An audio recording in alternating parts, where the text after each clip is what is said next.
In the late 1500s, whispers began to spread across the villages of Hungary. Stories of a noblewoman, beautiful, powerful, and feared. A woman whose name would one day become legend, Elizabeth Bathory. Born into one of the richest families in Europe, Elizabeth lived surrounded by wealth and influence. Her castle stood tall across the Hungarian countryside.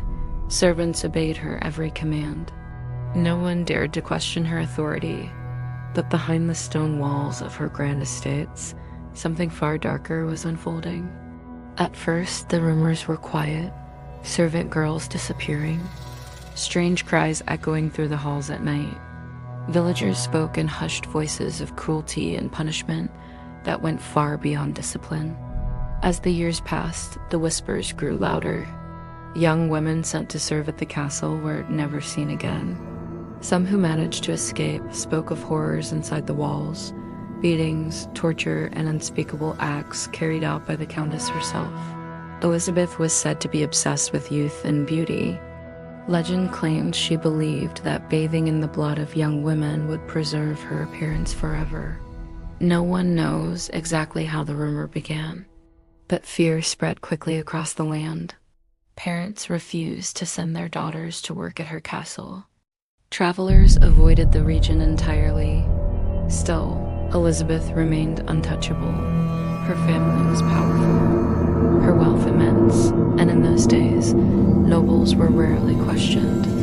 For years, the killings continued in silence, until finally, the king himself could no longer ignore the reports.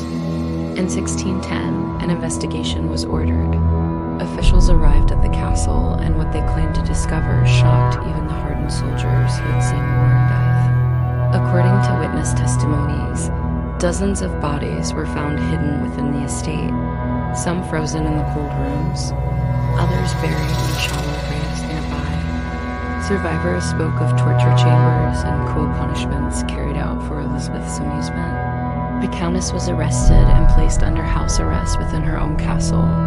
Unlike her servants who were executed for their crimes, Elizabeth was never formally put on trial. Her noble status protected her from public execution. Instead, she was sealed inside a set of rooms within the castle. Windows and doors were closed with stone. Only a small opening remained to pass food inside. There, isolated from the world, Elizabeth Bathory lived out the final years of her life. In 1614, 4 years after her arrest, she was found dead in her chamber. The Blood Countess was gone, but the legend had only just begun. Historians still debate the truth behind her story. Some believe she was a ruthless killer responsible for the deaths of hundreds of young women. Others suggest she may have been the victim of political conspiracy, her enemies exaggerating the stories to seize her wealth and lands. Records from the time are incomplete and often contradictory. Witness testimonies were gathered under pressure, and many details remain uncertain. Was Elizabeth Bathory truly a monster obsessed with eternal youth? Or was she a powerful woman brought down by fear and rumor? More than 4 centuries later, her name still echoes through history, a symbol of cruelty, mystery, and dark fascination. The legend of the Blood Queen endures, a story where truth and myth are forever intertwined.